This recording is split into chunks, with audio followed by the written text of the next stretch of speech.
You are in your third or fourth investor meeting. You are halfway through the pitch, and you can feel the energy in the room shift. The smiles are still there, but the investors have started to check out. A week later, the email arrives. They are passing, but they won't say why. They just mention they are going in a different direction. In reality, your credibility leaked out over the course of the first few slides. You created an impression that is difficult to reverse, and the investors likely can't even articulate why they lost interest. This silent failure usually traces back to how the product slide is sequenced. The pass wasn't necessarily about your business model. It happened because the structure of the pitch broke the investor's ability to process your information. Many founders operate on the assumption that they need to lead with immediate proof of traction to keep an investor's attention. This leads them to open the product slide with a vanity number. But if you haven't established the problem yet, that number has no context. It creates immediate cognitive friction. As the clock ticks down, the investor's comprehension drops. At that red X, the investor stops listening to decode your slide. In this 10-second window, the narrative thread snaps. It becomes difficult to bring their full focus back to the pitch.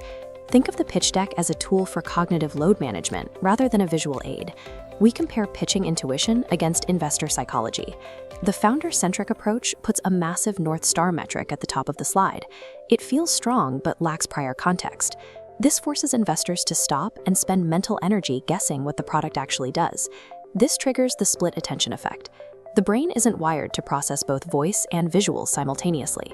One gets ignored. By leading with a number that hasn't been earned by the narrative, you sacrifice clarity for a brief moment of attempted impact. Premature metrics don't prove you have traction. They show that you aren't accounting for how the investor needs to learn your story. That brings us to the next cognitive leak, the visual hierarchy trap.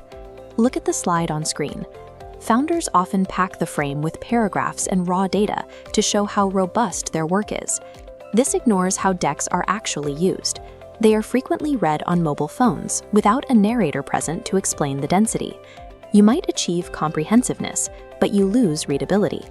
To an investor, a cluttered slide signals a struggle with organization. If a slide isn't understood in 3 seconds with the sound off, it suggests the presenter hasn't identified their own core insight. The final common error on the product slide is the label headline.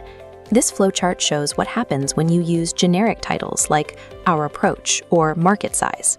These labels shift the work onto the investor, doing the cognitive lifting to figure out why the information is important. You can reverse this with an insight headline.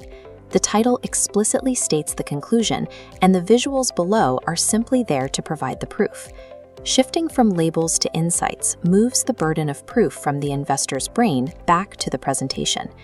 The goal of a pitch sequence is to make the ask feel like the obvious conclusion of the conversation. If you are building your own deck, you can test your sequencing with the 60-second friend test. Just hand your deck to a friend and give them exactly 60 seconds to flip through the slides in silence. As soon as the minute is over, ask them to identify your specific ask and the precise problem you are solving. If they hesitate or guess incorrectly, your visual hierarchy is preventing the message from landing. This manual method is free, though it requires a significant amount of time to edit and retest the results. Founders who can't afford to burn warm leads often choose a more direct path.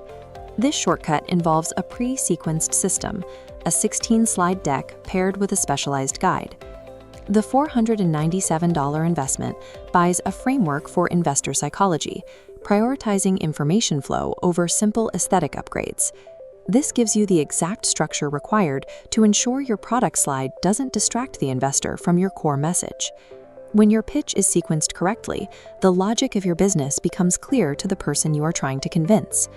You don't have to be the loudest founder in the room to get funded. You just have to remove the cognitive friction that causes an investor to hesitate.